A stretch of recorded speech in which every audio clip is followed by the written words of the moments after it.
ہم وضو کا بیان کچھ پڑھیں گے۔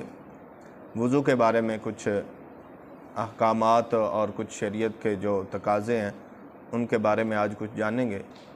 اللہ رب العزت نے انسانوں پر نماز فرض کی، بندہ مومن پر، اقیم الصلاۃ، نماز قائم کرو، اور نماز یہ دین کا ستون ہے۔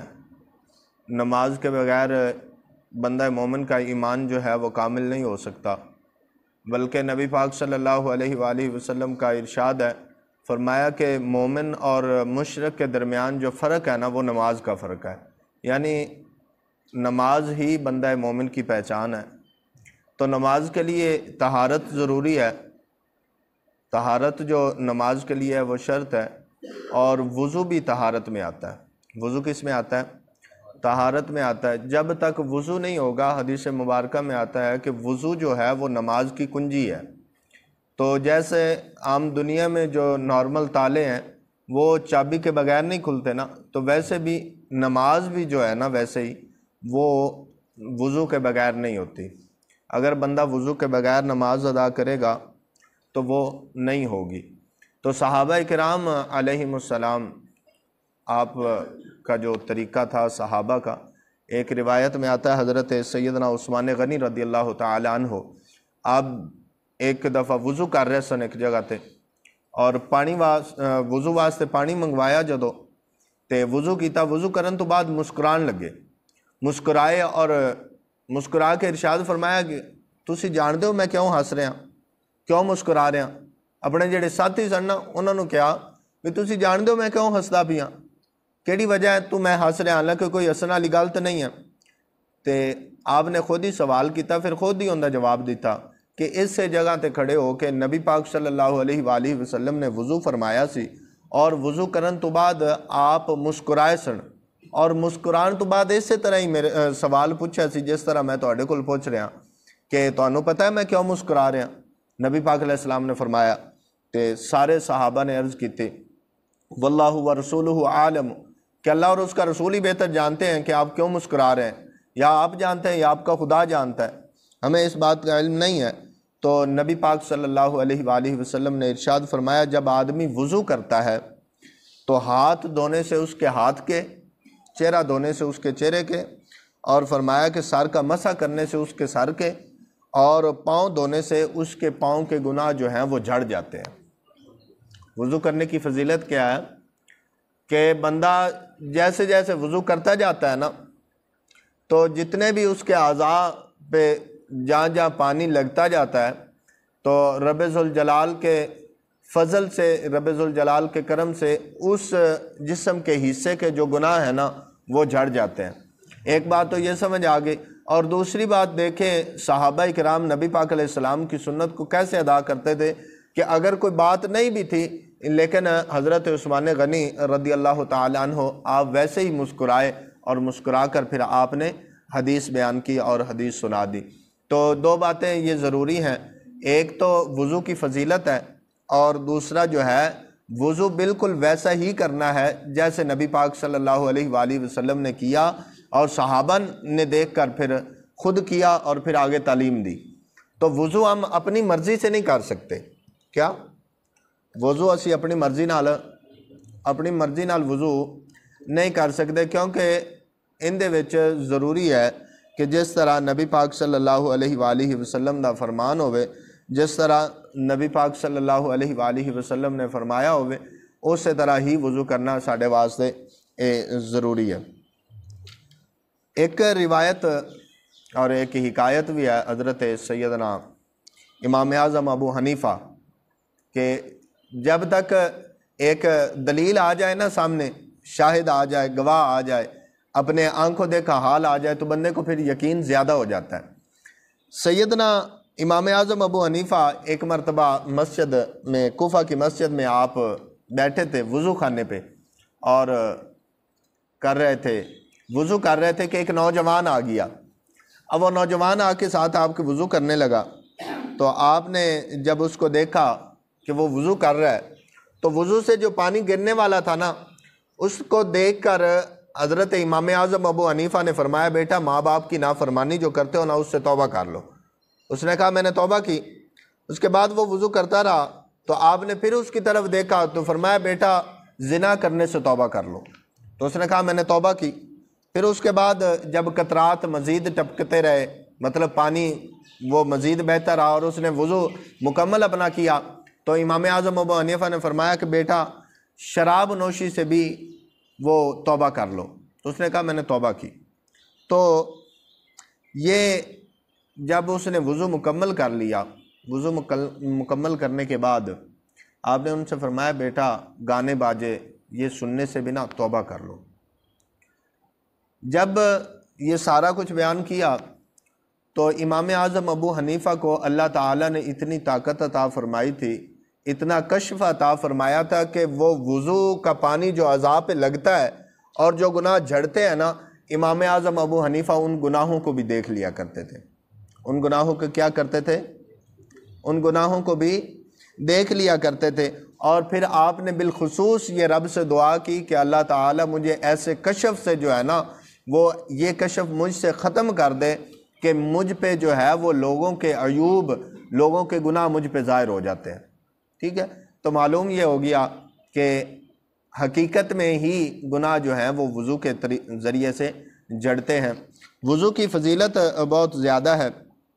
باوضو رہنے کی فضیلت جو ہے نبی پاک صلی اللہ علیہ وآلہ وسلم نے حضرت سیدنا انس رضی اللہ تعالی عنہ آپ کو ارشاد فرمایا بیٹا جتنا ہو سکے نا باوضو رہا کرو، جتنی طاقت ہو نا باوضو رہنے کی۔ تو فرمایا بیٹا باوضو رہا کرو، کیونکہ ملک الموت جو موت کا فرشتہ ہے وہ جب بندے کی روح قبض کرتا ہے اور وہ بندہ حالت وضو میں ہو نا تو فرمایا کہ اللہ تعالیٰ اس کو شہیدوں میں لکھ دیتا ہے۔ اس کو کیا کرتا ہے؟ باوضو رہنے کی اتنی فضیلت ہے کہ اللہ تعالیٰ اس کو کیا کرتا ہے؟ شہیدوں میں لکھ دیتا ہے۔ اس کو کیا کرتا ہے؟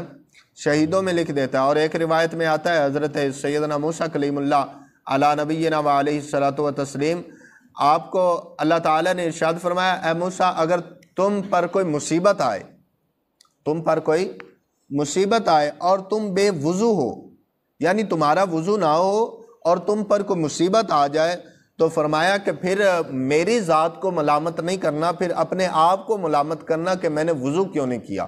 تو معلوم یہ ہوا کہ وضو کرنے سے، باوضو رہنے سے اللہ تعالیٰ مصیبتیں پریشانیاں یہ دور فرما دیتا ہے۔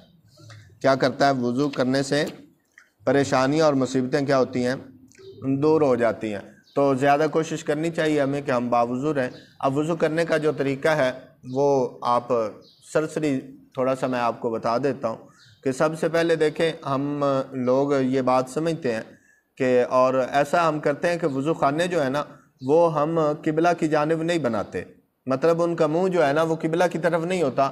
ہم اس چیز کو معیوب سمجھتے ہیں کہ یہ کرنا جائز نہیں ہے کہ اب کیسے قبلہ کی طرف منہ کر کے جو ہے نا وہ کلی کی جائے گی اور کیسے مطلب وہ سارا وضو کیا جائے گا۔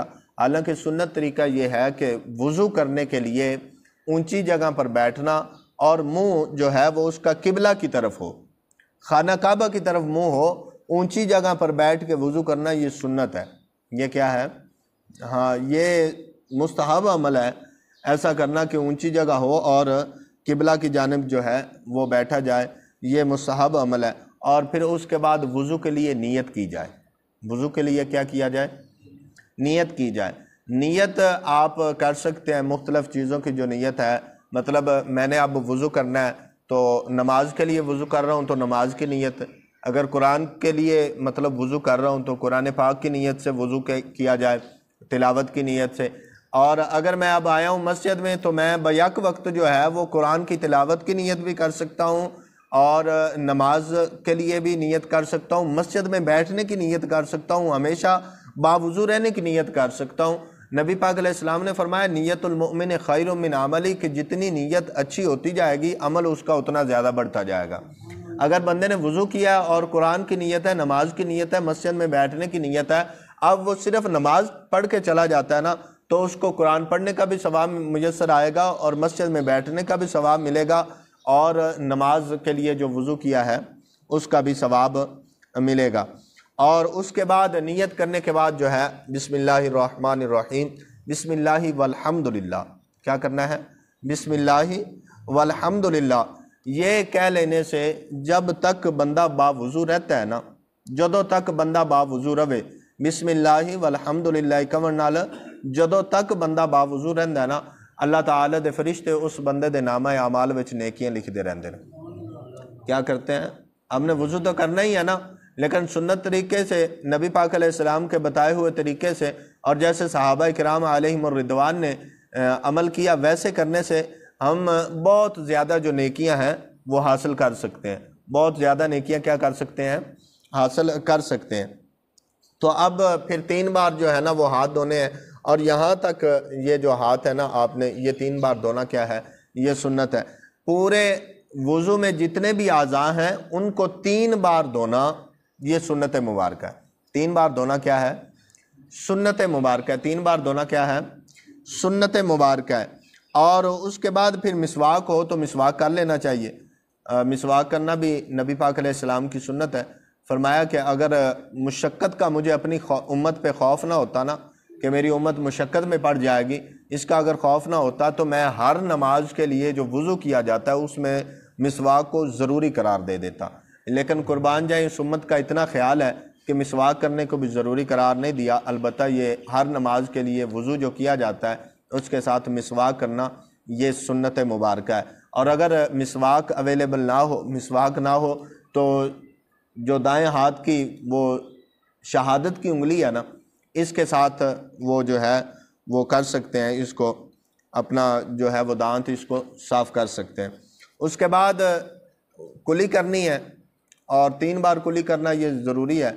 اور کلی میں جو ہے وضو جب کر رہے ہو بندہ تو اس وقت غرغرہ کرنا، جنہوں پنجابی چاپا غرارہ بھی کہنے ہیں، ٹھیک ہے، یہ غرغرہ کرنا یہ سنت ہے وضو دے وچ۔ وضو دے وچ غرغرہ کرنا کی ہے؟ سنت ہے، لیکن غسل دے وچ حلق تک جڑا ہے اے پانی پہنچانا اے فرض ہے۔ حلق تک پانی پہنچانا کی ہے؟ فرض ہے۔ اگر کوئی ایک وال دے برابر بھی اندروں منہ دے اگر کوئی جگہ مطلب ایسی رہ گئی کہ جتھے پانی نہیں پہنچا تو وہ غسل جڑا ہے وہ صحیح طریقے نال ادا نہیں ہوئے گا، غسل اوندا ادا نہیں ہوئے گا۔ پھر اس تو بعد ناک میں پانی، یہ ناک میں پانی ڈالنے کا طریقہ یہ ہے کہ آپ سیدھے ہاتھ سے جو ہے نا وہ ناک میں چلو میں آپ پانی لیں، سیدھے ہاتھ سے جو ہے وہ ناک میں پانی ڈالیں، اور الٹے ہاتھ سے اپنا جو ہے نا وہ ناک وہ صاف کیا جائے۔ الٹے ہاتھ سے پانی ناک میں نہیں ڈالنا، پانی ناک میں جو ہے وہ سیدھے ہاتھ سے ڈالا جاتا ہے، اور الٹے ہاتھ سے جو ہے وہ ناک صاف کیا جاتا ہے اگر ناک میں کوئی رطوبت وغیرہ ہو تو اس کے بعد پھر چہرہ دھونا ہے 3 بار۔ یہ سر کے جو بال ہیں، یہ جہاں سے پیشانی کے بال یہ شروع ہوتے ہیں نا سر کے، یہاں سے لے کر یہ جو ٹھوڈی ہے نا یہ یہاں تک، اور ایک کان کی لو سے دوسرے کان کی لو تک یہ جو ہے یہ دھونا یہ فرض ہے۔ یہ دھونا کیا ہے؟ فرض ہے۔ اگر ان مطلب یہ ساری جگہ میں اگر ایک وال کے برابر بھی جگہ جو ہے نا وہ خشک رہ جائے نا تو آپ کا وضو نہیں ہوگا۔ کیا ہوگا؟ وضو نہیں ہوگا۔ جن لوگوں کی داڑھی زیادہ ہے، گھنی داڑھی ہوتی ہے نا، جن کی داڑھی زیادہ ہوتی ہے، وہ پانی داڑھی کے بال جو ہے نا یہ تر کرنا جو ہے یہ فرض نہیں ہے۔ داڑھی کے بال تر کرنا جو ہے، داڑھی کے بال جو تر کرنا کیا ہے؟ فرض نہیں ہے۔ صرف جسم جو ہے نا، یہ جسم یہ جو آ رہا ہے جسم، اس تک پانی پہنچانا یہ ضروری ہے۔ اگر داڑھی زیادہ ہے تو داڑھی کو ایسے پیچھے کر کے آپ پانی یہاں تک اگر پہنچا لیا آپ نے، اور آپ کا جسم تر ہو گیا اور بال خشک بھی رہ گئے نا، تو بھی آپ کا وضو صحیح ہو جائے گا، تو بھی آپ کا وضو درست ہو جائے گا۔ لیکن آپ نے داڑھی کے بال تو گیلے کر لیے، لیکن پانی جو ہے نا وہ جڑ تک نہیں پہنچا یا یہ ٹھوڈی تک نہیں پہنچا، تو اس سے پھر مسئلہ ہو سکتا ہے، اس سے پھر کیا ہے؟ مسئلہ ہو سکتا ہے۔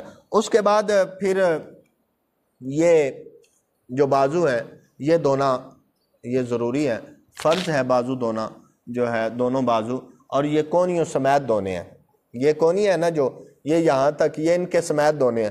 بعض لوگ کرتے ہیں کہ ایسا کہ ایک پانی چلو میں پانی لیا اور ایسے اوپر کر کے جو ہے نا اس کو ایسے اوپر پھر کر لیا، اور پھر دوسری مرتبہ اور پھر تیسری مرتبہ، تو یہ ایسا کرنے سے ایک بار بھی دھونا نہیں ہوتا ہے۔ ایسا کرنے سے ایک بار بھی دھونا نہیں ہوتا۔ بلکہ ایک بار دھونا اس کو کہتے ہیں کہ آپ کا پورا جتنا جسم آپ نے دھونا ہے نا وہ پورے کا پورا تر ہو جائے، ایک بال کے برابر بھی جگہ خشک نہ رہے، اس کو ایک بار دھونا کہتے ہیں۔ اور ویسے 3 بار دھونا یہ سنت ہے، ٹھیک ہے۔ تو پہلے جو ہے یہ سیدھا ہاتھ، اس کا بازو دھویا جائے، پھر اس کے بعد جو ہے الٹا ہاتھ یہ دھویا جائے۔ اور طریقہ کار جو بیسٹ ہے نا اس کے لیے وہ یہ ہے کہ آپ یہاں سے جب آپ ٹوٹی کھولتے ہیں تو یہاں سے ایسے دھونا اس کو سٹارٹ کریں اور ٹوٹی کے نیچے کرتے جائیں گے، اور یہاں تک جب پہنچے گا تو یہ آپ کا ایک بار ہو جائے گا، اور پھر واپس ایسے آتے جائیں گے تو یہ دوسری بار، اور پھر جب جائیں گے ایسے تو یہ 3 بار آپ کا دھونا ہو جائے گا۔ تو اس طرح سے کرنے سے یا ہاتھ میں پانی لے کر اس کے اوپر چوپڑ لینے سے وہ وضو صحیح طرح سے نہیں ہوتا، اور وضو اگر نہ ہو تو پھر مسئلہ کھڑا ہو سکتا ہے، پھر ہماری نماز کا مسئلہ ہو سکتا ہے کہ نماز پڑھنے سے ہم سمجھ رہے ہوں کہ ہماری نماز ہو رہی ہے اور وہ نماز نہ ہو رہی ہو۔ تو پھر جب یہ کونی و سمیت بازو دھو چکے ہیں تو پھر سر کا مسح کرنا ہے۔ سر کا مسح کرنے کا دیکھیں، سر کا مسح یہ فرض ہے۔ سر کا مسح کرنا کیا ہے؟ سر کا مسح کرنا کیا ہے؟ بولو تو صحیح یار، سر کا مسح کرنا کیا ہے؟ فرض ہے۔ اب ایک ہے فرض اور ایک ہے سنت، ٹھیک ہے۔ جب آپ سنت کے مطابق کوئی عمل کرتے ہیں نا تو پھر اس میں آپ کے واجبات بھی مکمل ہو جاتے ہیں اور آپ کا فرض بھی ادا ہو جاتا ہے۔ فرض اتنے سے ادا ہو جائے گا کہ آپ نے جو ہے نا وہ خشک ہاتھ اس کو تر کیا، اور ہاتھ تر کرنے کے بعد ایسے سر پہ ہاتھ رکھ لیا نا ایسے، تو آپ کا فرض ادا ہو گیا۔ اگر آپ نے جو ہاتھ تر کیا، پانی سے ہاتھ تر کیا اور ایسے سر پہ ہاتھ رکھ لیا تو آپ کا کیا فرض ادا ہو جائے گا، وضو آپ کا درست ہو جائے گا۔ لیکن سنت طریقہ جو ہے وہ یہ ہے کہ آپ اپنے دونوں ہاتھوں کو تر کریں پانی سے، تر کرنے کے بعد یہ تینوں انگلیاں جو ہیں یہ ملائیں ساتھ، اور اس کے بعد آپ یہاں سے شروع کریں اس کو اور یہاں لے جائیں، اور پھر یہ ایسے جو ہے نا واپس یہ کانوں کے اوپر سے ایسے واپس لائیں اس کو۔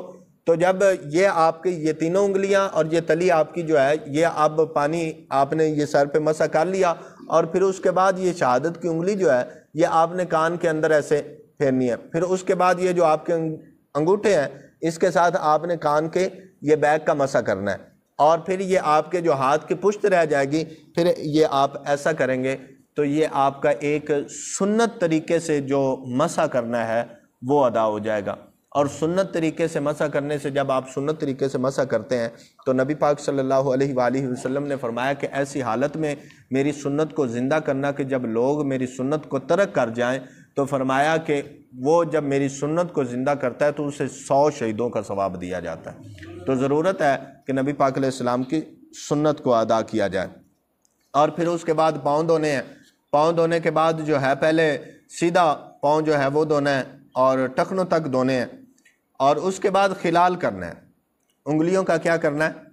خلال کرنا ہے۔ خلال کرنے میں یہ ہے کہ آپ سیدھے پاؤں کی جو چیچی ہے جنہوں آپ پنجابی چ کہنے ہیں اور اردو میں اسے چنگلیاں کہتے ہیں، ان دے وچوں شروع کرنا ہے ایسے، یہ ہے نا پاؤں ایک مثال ہے، تو ایسے آپ نے سٹارٹ کرنا ہے، ادھر سے جائیں گے آپ، تو جب یہ انگوٹھے کا آپ کا آئے گا یہ انگلی کے ساتھ آپ نے اس کو جو ہے وہ کرنا ہے، اور یہ چھوٹی انگلی جو ہے یہ ہاتھ کی جو چھوٹی انگلی ہے اس کے ساتھ ہی آپ نے خلال کرنا ہے، یہ ضروری ہے۔ اچھا، داڑھی کا خلال وہ میں ذرا مس کر گیا اس میں۔ داڑھی کا خلال کرنے کا یہ طریقہ ہے، آپ اگر داڑھی میں خلال کرنا چاہتے ہیں نا تو اس کا یہ طریقہ ہے کہ آپ اس کو نا ایسے کر کے یہ آپ کی داڑھی کا خلال ہو جائے گا۔ اگر آپ ایسے بھی کرتے ہیں تو بھی ہے، لیکن آپ ایسے بھی کرتے ہیں تو بھی جو ہے نا وہ آپ کی داڑھی کا خلال، انگلیوں سے خلال کرنا ہوتا ہے بہرکیف، وہ خلال آپ کا ہو جائے گا۔ تو اب جب یہ آپ کر چکے، اس طرح سے آپ وضو کر چکے، تو اس کے بعد اگر دعا آتی ہے آپ کو وضو کی تو وہ پڑھ لیں، ورنہ حدیث پاک میں آتا ہے کہ نبی پاک صلی اللہ علیہ وآلہ وسلم نے ارشاد فرمایا، جس بندے نے اچھی طرح وضو کیا اور وضو کرنے کے بعد کلمہ شہادت پڑھا، کلمہ شہادت پڑھا، یعنی اشہد ان لا الہ الا اللہ و اشہد ان محمدا عبدہ و رسولہ، اگر یہ کلمہ شہادت پڑھا تو فرمایا کہ اس کے لیے جنت کے 8 دروازے کھول دیے جاتے ہیں، جنت کے 8 دروازے کھول دیے جاتے ہیں، وہ جس سے چاہے اندر اس میں داخل ہو سکتا ہے۔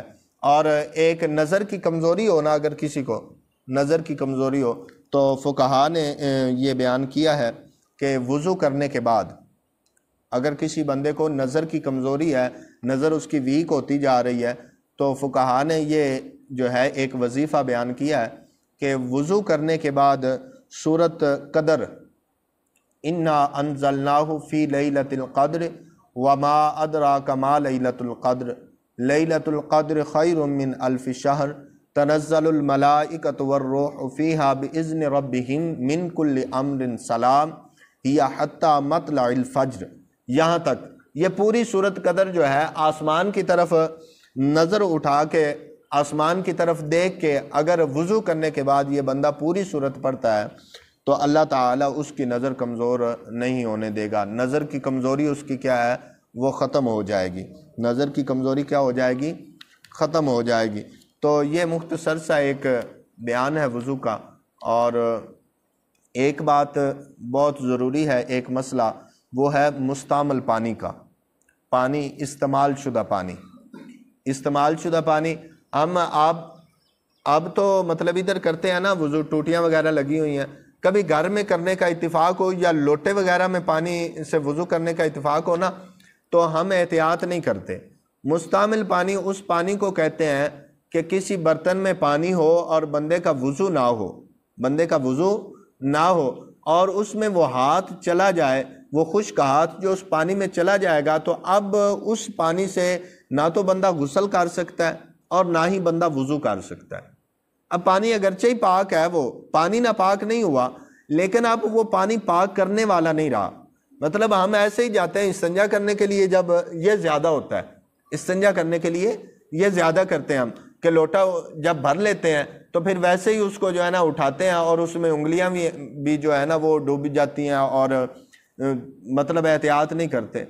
تو اگر آپ نے وضو کرنا ہے کسی برتن میں پانی لے کر، یا آپ نے غسل کرنا ہے کسی برتن میں پانی لے کر، اور آپ کو پتہ ہے کہ آپ کا ہاتھ جو ہے اس پانی میں ایسے ہی جائے گا، تو پہلے ضروری ہے، نبی پاک علیہ السلام کے حدیث مبارکہ میں آتا ہے کہ جب تم سو کر اٹھو نا تو وضو یا غسل کرنے سے پہلے اپنے ہاتھوں کو اچھی طرح سے دھو لو، اپنے ہاتھوں کو کیا کرو؟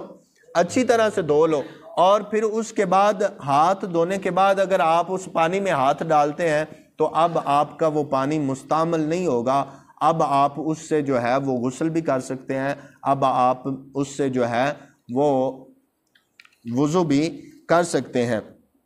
اور ایک حدیث ابھی میں پڑھ رہا تھا، حضرت سیدنا عبداللہ ابن مغفل رضی اللہ تعالی عنہ، آپ نے اپنے بیٹے کو کچھ اس طرح سے دعا مانگتے سنا کہ وہ مانگ رہا تھا کہ یا الہی میں تجھ سے جنت میں دائنی طرف، یعنی سیدھی سائڈ پہ جو جنت الفردوس میں وہ سفید مال ہے نا، اس کی دعا کرتا ہوں کہ مجھے وہ عطا فرما۔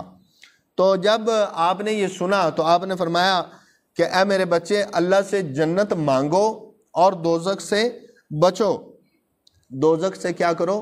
پناہ مانگو، کیونکہ میں نے رسول اللہ صلی اللہ علیہ وآلہ وسلم کو فرماتے سنا ہے کہ اس امت میں وہ قوم ہوگی، وہ قوم آئے گی جو وضو میں اور دعا میں حد سے بڑھ جائے گی، وضو کرنے میں اور دعا کرنے میں حد سے زیادہ تجاوز کرے گی۔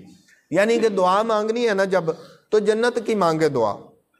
اب جنت میں جگہ متعین کرنے کی کیا ضرورت ہے کہ وہاں پہ مجھے جو ہے نا وہ فلانا جو محل ہے جس کے حدیث پاک میں مطلب زیادہ فضیلت آئی ہے مجھے وہ دیا جائے۔ فرمایا یہ دعا میں حد سے بڑھ جانا ہے، یہ دعا میں کیا ہے؟ حد سے بڑھ جانا ہے۔ مفتی احمد یار خان نعیمی رحمۃ اللہ تعالی علیہ آپ فرماتے ہیں کہ وضو میں حد سے بڑھنا یہ ہے کہ آپ پانی کا اسراف کریں، یعنی کہ ٹوٹی کھول کے بیٹھے رہنا، ٹوٹی کھول کے بیٹھے رہنا، یا ایک ہی جسم نو مطلب ہاتھ ہے نا، اب جب تک ہمارا ذہن مطمئن نہیں ہوگا ہم ہاتھ دھوتے رہیں، چہرہ دھوتے رہیں، کیوں جی دل مطمئن نہیں ہو رہا؟ تو دل کا مطمئن ہونا یا نہ ہونا یہ اس بات سے نہیں ہے، بلکہ فرمایا کہ پانی کا اسراف اگر قوم کرے گی، پانی زیادہ استعمال کرے گی، تو فرمایا کہ وہ حد سے بڑھنے والے ہیں، اور اللہ کے محبوب نے حد سے بڑھنے سے منع فرمایا۔ تو اتنا جتنا یہ ضروری ہو، جتنا کیا ہو ضروری ہو، اتنا ہی پانی کا اسراف کیا جائے اور پانی کو اتنا ہی وہ عمل میں لایا جائے۔ بلکہ اگر آپ نہر پہ بیٹھ کے بھی وضو کر رہے ہیں نا، تو اس میں بھی آپ کو وضو جتنا پانی ضروری ہے نا اتنا ہی استعمال کرنا ہے۔ اگر آپ نہر پہ بھی کہیں کہ یہاں تو نہر چل رہی ہے، یہاں پہ کون سا پانی کا اسراف ہو رہا ہے، تو اللہ کے حبیب نے فرمایا ہاں نہر پہ بھی اگر آپ وضو کریں گے تو وہاں پر بھی پانی کا اسراف ہوگا، اور اسراف کرنا یہ شیطانی عمل ہے۔ آپ نیکی کی نیت سے وضو کر رہے ہیں، قرآن پڑھنے کی نیت سے وضو کر رہے ہیں، نماز پڑھنے کی نیت سے وضو کر رہے ہیں، رب کی رضا حاصل کرنے کے لیے وضو کر رہے ہیں، اور اس میں پھر شیطانی عمل ہو، اللہ تعالی ہمیں اس سے بچنے کی توفیق عطا فرمائے۔ آمین۔ واخر دعوایا ان الحمد للہ رب العالمین۔